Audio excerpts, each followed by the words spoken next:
I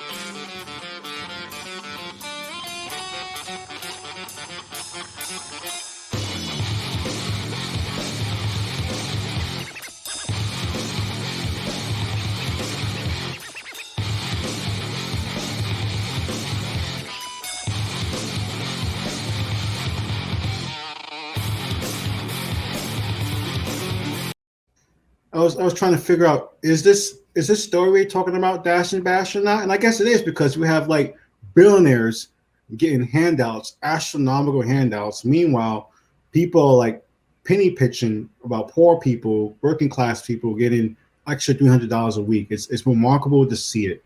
So it's not penny pinching, because remember that the government, the federal government dispersed the $300 bonus. So it's not like it was coming out of the state coffers. This is not money that the state had to come up with, right? They're taking away federal benefits from their citizens, and it's not necessarily because they don't want them to have the $300. They want them to be forced to work for slave wages to make other corporations that operate in their state rich, so that they can dash and bash. No, I love what you call it. Instead of calling it premium slavery. That's what I like, that term. Yeah. We were talking about this on Twitter earlier. Yeah, exactly. I got a Twitter, but I don't really fuck with Twitter. Yeah. But when I saw this and I tagged you on that shit, I was just like, yo, look at this shit. Like, are you able to pull that tweet up? Because so that the people could know, because when I saw this shit, I was just like, yo, I got to tag Messiah on this one. Because this is some other shit. This is before we get updates about the unemployment stuff. We can pull up this meme that we were chatting over. Actually, not a meme; it's real life shit, and people just taking pictures of it. So pretty much, this is a BK Fest openers. They have the nerve to call $13 an hour. Huh? That's breakfast. Oh, I don't know. Already, they call it premium wages. $13 up to up to $13. That's the highest it's going to go. Yeah, but these are premium wages. What? Like, I'm trying to think of something clever to say, but what the fuck is there to say? Like, up to 13. What? Like, who's living? Like, I'm trying to find something to compare it to. Like, okay, there, like, I know somebody that works at Google makes nearly $250,000, right? One of my partners just got a new job, making around 38 to 40, right? I think about all the people that I know. Mm-hmm. Even their wages don't feel premium. Like, they're just able to survive. You know what I'm saying? Exactly, yeah. Right? In what fucking dimension? You can't afford an apartment at $13 an hour. To 13, which probably means you're going to start at 9. You can't afford a car. You can't afford an apartment. I mean, there is not a single state, even the poorest state in the United States, where $13 an hour can rent a 2-bedroom apartment. I mean, let's really think about this. In what ways would we call this premium? I do believe that there are panhandlers that make more than $13 an hour. I mean, you can go and break dance. You can pretend to break dance in the subway and make more money than that. You don't. I can spray myself in silver paint and stand still and do nothing and make more than that. So this is why people are leaving these fucking jobs. This is why they're leaving. And the thing is, it's like, so can you show them the conversation? You show them the conversation, because remember, I tagged you on this, right? Yeah. Right. I mean, check. Could you imagine premium slavery? I mean, that's how they're rebranding what's happening now. They're rebranding it because, like, we got to show, and I want to show. This is not an exaggeration. We're really going to show this next article because we're kind of premium platinum luxury wages. We gotta share this next article because we've been keeping up to date. This is a strange thing that's happening in this country, that we were clapping for essential workers. We were making all these commercials with babies crying and people running through the fields. And all the money from those commercials went to the people who created the commercials, but none of it actually went to the people that they were featuring. Yeah, that's like what happened in Tulsa. Like no one got any money. $300 million, $30 million, and not a dime went to any. The descendants of the oppressors were gifted $30 million. That's why they're suing those motherfuckers, and they're rightfully so. But back to this. So pretty much now we're up to half of the states are going to end Biden back pandemic unemployment. Or I don't know why they're saying Biden back, because Trump did $600 last year. So it's not Biden's money; it's the government's money. Right. So I don't Biden back. Get the fuck out of here. So half of the states, all of them led by Republican governors. That is right. That's correct. We checked, because the problem is some Democrats are so bad that I thought some people were Republicans, but they're not. Like Governor Larry Hogan, I thought he was Democrat, but he's not. He's Republican. So pretty much the payments are only extra $300 a month. For some reason the people are really want to take this money away that the states don't have. The states are not paying for it. The federal government is giving the states the money, and they want to be such dickheads. They want to take that money away. And remember, we're talking about evict-pocalypse is coming. Yeah, that's the next thing we're gonna get into. I mean, we're really on some Paul Revere shit right now. Yeah, the evictions are coming. The evictions are coming. So like 25 states are turning down federal cash. This is premium slavery right here. Benefits, and that money's already been budgeted too. Yeah, that money's already been budgeted. The benefits expire June 12th in Alaska, Iowa, Mississippi. They want to make Mississippi worse and worse. They want to make Missouri worse and worse. With 21 states falling through January 10th, they want to leave people out in the streets in the middle of the summer. That's the best time for people to be desperate. In the summertime, that's the best time, so people can be wild in the streets. So pretty much, our view that it's going to take time for workers to regain confidence in safety of workplace, reestablish childcare, community arrangements, and finish getting vaccinated. Exactly. Mm-hmm. And they're just acting like, oh, we're just going to stay home because we make more doing nothing. You do know that there are very complex structures that have to be put in place so that people can work for slave wages. Like, they don't just wake up and no, people have kids, people have fears, people have still elderly parents. There are still people that don't trust the vaccines fully. There are people who just recently started to trust the vaccines, but now they got to wait 30 days, 28 days, 30 days to get their next shot. And then 2 weeks after that, you're still not fully protected. And then we got the next strains coming. There's so many moving parts, but, that $300 a week is so much. You motherfuckers spend that on a single steak dinner. And you want to talk about that being, lucrative? Oh, look at how they're sitting up in the lap of luxury while they worry about being evicted. Look at the wording of this article. I just feel like, I was just gonna say nothing violent about journalism because they have enough of like Republicans threaten journalists. But you have to kind of, you have to really check your emotions because this is offensive to the soul. It's offensive to your conscience. But I don't look at this kind of shit. And it's like you have the real nerve, the gall to say this stuff. So this person, who wrote this article, Trevor. Trevor would definitely write something like this. So Trevor wrote, in Howard, the extra money led to odd circumstances. The odd circumstances, so odd, of so many workers earning more on unemployment than in jobs is so fucking odd and strange that happened, $300 a week is a very small amount. So if you're making more not working, there's something wrong with the place that you were working at. That's why people laugh. That's why people. But they're good jobs. If they're such good jobs, why don't you work them for those wages? Let's try that. But then if they're so good.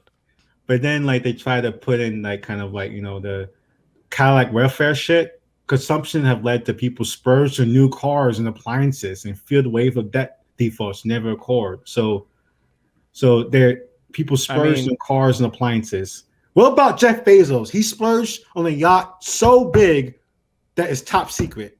I mean, it has another. It needs another boat to land a helicopter on. What about that motherfucker?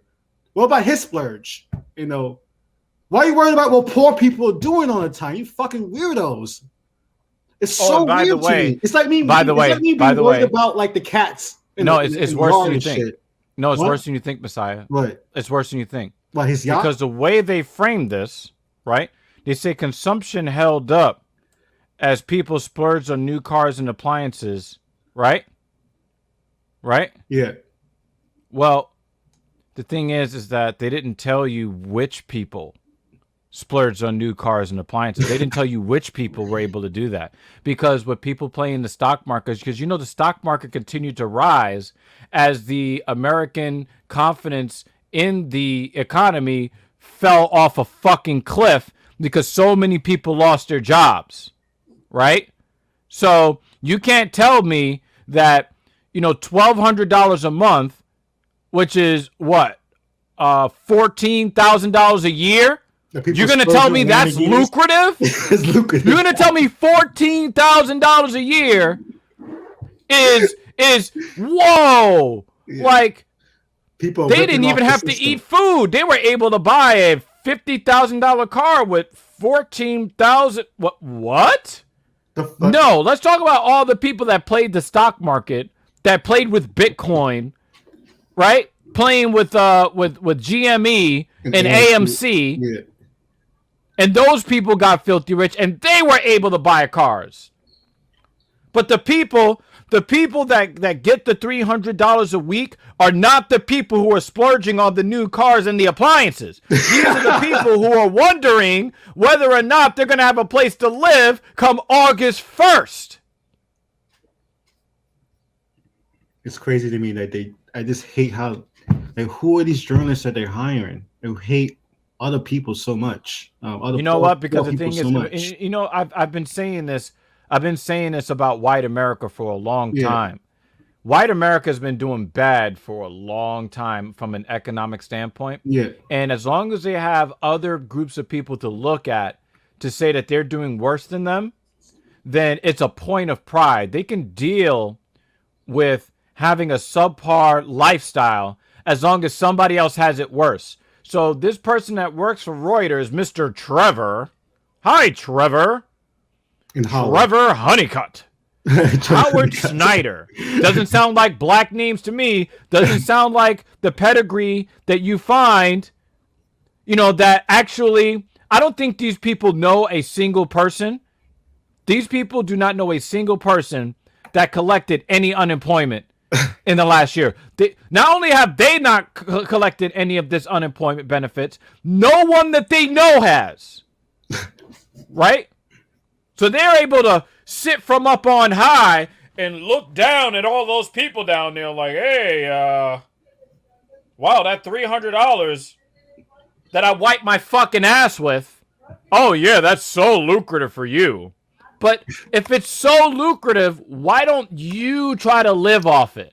And then have the government take away it, even though it's not their money. And it's not even, and they're ending the programs early, like a month early, 2 months early. What difference does it make? You just want to make people's lives hard so that your life could be easier. You don't care about anybody but yourself, and you make it so crystal clear. And that's why when people start talking about tearing down capitalism, some of us don't care. We can't argue against it anymore. Because, if you look at Messiah will tell you, yo, fuck capitalism, right? I'm one of the people that says, well, can we do capitalism right? But what fucking argument, what fucking leg can I stand on when you're doing shit like this and you're just sitting in your posh, rich neighborhood with your doorman and your package delivery and your covered parking? Fuck out of here, man. That's bullshit, man. So I really want to switch to this next thing because, these things that I don't like how the narrative right now is really weird because like they kind of separating unemployment benefits away from the fact there's the apocalypse. So they're totally denying that this is not related, that people are spending unemployment on rent.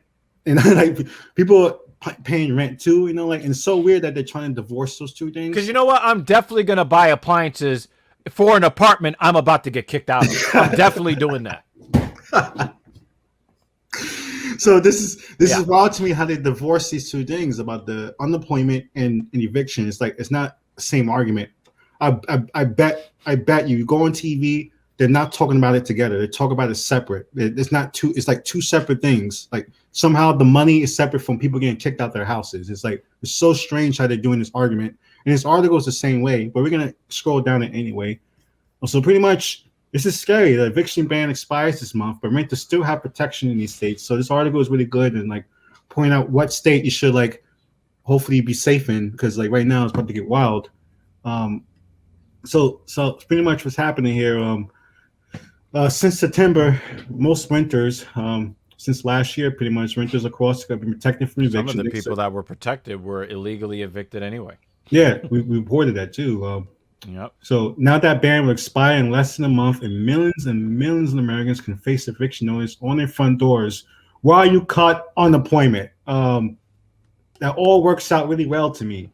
We're going to see what we've been managing to starve off. There's a wave of evictions that's just going to crush some of these areas. Yet there are a handful of states that will continue to ban evictions. So this is a survey. A share survey respondents in rental housing reported being behind the rent between April 14th and May 10th. So estimates 11 million renters are not caught up. 11 million people. And I'm not sure if that's just like one person in the household. It doesn't show like the kids or the grandma who lives there. So I'm not sure what that 11 million number means. If that means per household. Oh, another thing that you should know.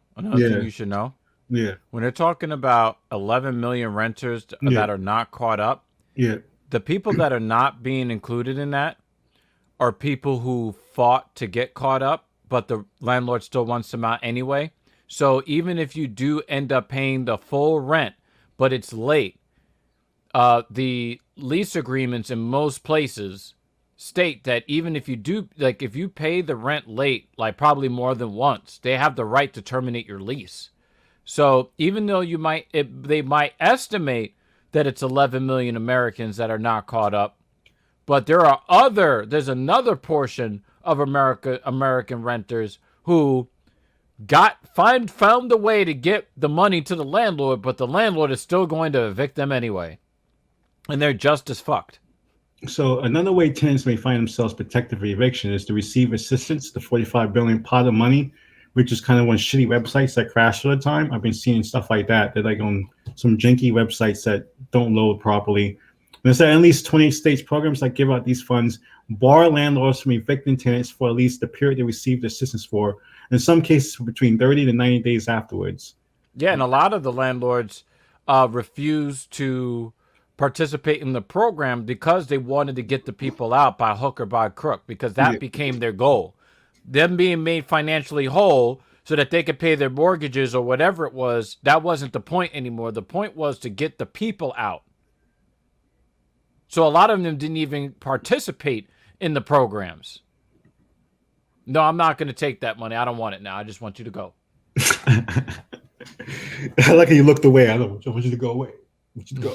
It's fucked up, man. Yeah. So this is crazy. There's like kind of if you're facing eviction, you can face low cost free legal help. I can tell you that these low cost legal help people are like being overwhelmed with calls right now. They are being consumed by calls. Like they are like, it's like you know what pisses me off? I know because I know people who work for like legal services in New York City, and like they're pulling their hair out. They want to quit their jobs because it's too intense. It's like you know what pisses me off though? Can you please read the bold italic at the bottom? Just read that. Oh, are you at risk of eviction? If you're willing to share your story for an upcoming article, please email me, Anna Nova, because I don't know any poor people. So okay, so let's just Annie doesn't know any poor people. She needs to put out her pictures. So let's just address this real quick. Yeah, and let's call it what it is. Okay. Miss Annie, how out of touch are you? And the thing is, we keep seeing out of touch shit from CNBC. Okay. You have to understand, like, I understand that you have a job to do. Yeah. But if you're one of these people who are facing, because when you talk about Maslow's hierarchy of needs, food, clothing, sex, shelter, one of the foundation of that hierarchy of needs is now up in limbo. Why would you think that emailing you to broadcast to the world how housing insecure they are, do you think they have time or the desire to out themselves when they got to try to figure out where they're going to live on July 1st or August 1st or whenever these protections go away? Because we know that you're not one of those people that have to worry. We know that. Come on. That really pisses me off. So this is wild to me that, you know. How about you ask these fucking landlords. Let's talk to these fucking landlords. Hey, landlord. Why are you such a fucking asshole? Would you like to talk about it? That'd be a better pitch. I want to watch that video. I want to watch that. You get mad clicks, CNBC. Exactly. Not this, like, you know, it's so weird to me that they're divided. Like, all of a sudden, like, you know, the pandemic is over, even though a lot of people still haven't got vaccines. So a lot of people in these communities haven't got vaccines. A lot of people still haven't got vaccines. They may seem like it's a magical end, but a lot of people still haven't got vaccines yet. And in the time, like you said, the time for the vaccine to even work is almost like a month and a half. So if people, and the thing is, like, people try to make fun of people keep wearing masks, but, like, you have to realize that, like, you know, New York City dealt with, like, 9/11 times a lot of times. I don't know how many times now, how many people died in the city. So people are traumatized. Over what was it, like 28 to 3,000? So people are traumatized. That's why people are still wearing their mask out. A lot of people still wearing their mask out on the street in New York City because it's like, actually, I believe in something else, Messiah. What? I believe that people in New York City have bought into the culture change of caring about somebody else other than themselves. Mm-hmm. Because a lot of New Yorkers have gotten vaccinated, a pretty good amount. Today marks the day where I'm like, officially, I can walk outside and walk up to random people, bend them over, eat their asshole, and not get infected. The particles can go like right, and you can just go through because it's been 2 weeks since my second shot, right? Yeah. And you know how, like, we go back and forth with Waffle 779 on our show. It's a constructive conversation. It gets me, and when I talk to Waffles, it helps me, like, to talk to normal people, to talk to people who are not like super duper leftists. That's because not everyone's super duper. Everyone's normal people who have questions, who are curious. They care about people and they're curious. You know, right? So yeah, you know, like, I'm talking to Waffles about this shit, and it's like, you know, part of the reason why we lost a year and a half of our lives is because people care too much about themselves. And New York City is infamous for, you know, being a very selfish place. But, you know, I've actually heard stuff from people who are both, you know, from New York and from California, and I've heard that people from New York are kind but rude, but people from California are considered to be nice but selfish. Yeah, right. I mean, they were blocking people from getting vaccines. Remember that? There were, like, anti-vaccine protests. They were blocking disabled people from getting vaccines. I guess, but the point is that, you know, New York has a reputation for being the meanest environment in the entire country. But at the same time, when people actually really, really need stuff, New Yorkers step up on behalf of somebody else. Like, we're all tired. We're all just trying to get where we're going. But if we see that somebody needs help, everybody stops. Everybody. And the thing is, we see it on the street, right? if somebody falls or someone's hit by a car or there's a car accident, it's like a lot of busy people stop. They're calling the police. They're calling the ambulance. They're trying to get first aid. Puerto Rican guy who's doing like down the street is gonna, oh, what's going on here? It's gonna be like people just gonna show up out of nowhere. Like if I was down the street sticking up Messiah for like all the money he makes in a year, right? Yeah. Like all the money, right? Yeah. And I saw that something bad happened to somebody, I would stop robbing Messiah to go help that person. Right? That's the most New York shit I've ever heard. Right?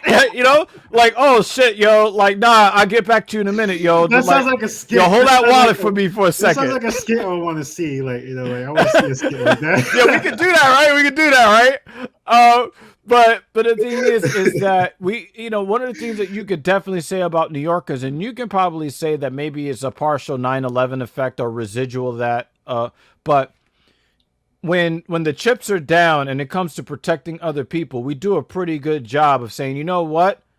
Normally, I only care about my own self-interest, but today, I'm going to do something on behalf of somebody else. So one of the things I could tell you, like myself, right? And I've said it on this show time and time again. I don't like to wear masks. So what did I do? I stayed in my house, right?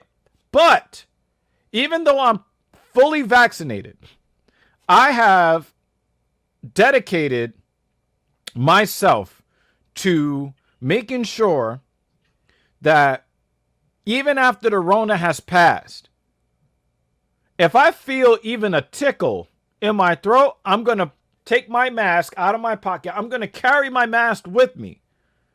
And I'm going to put it on my face, even if it's like, oh, maybe it's just allergies. Because I want to look out for the next man. Because even if it's just like the rhinovirus, maybe if it's just a simple common cold.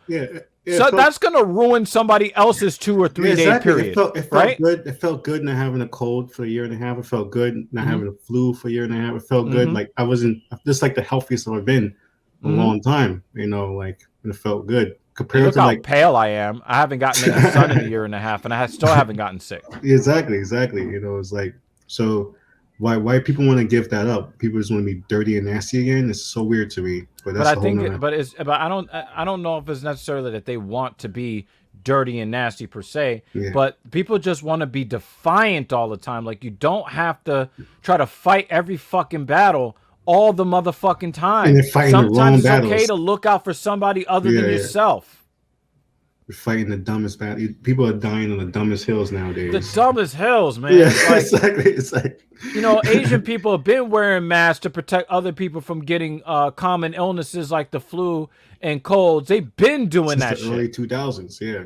You know, like it wasn't a political thing. It was, yes, I'm important, but I don't have to put all of my own self-interest ahead of everybody else all the time.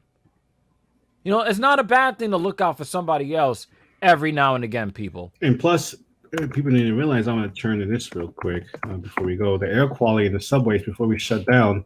I want to put this in the segment. So, like, it's so weird to me. That's why I hate people out of towners. Like, why they wear all these masks? Like, dude, the subway is so disgusting. It was disgusting before. Don't they come here and complain about how dirty it is? Yeah, and not wear a mask around here, dude. You're fucking idiot. So I want to share this thing real quick before we go away. So maybe you should have been wearing a mask in the subway all along. You should have been wearing a mask the whole fucking time. The smell should have told you that, motherfucker. Yeah. So pretty much they're saying, like, you know, this is like particles so deadly that it goes deep into the lungs. And they found this registered 70 times the concentration found in above ground air. So this is dangerous toxins in the air.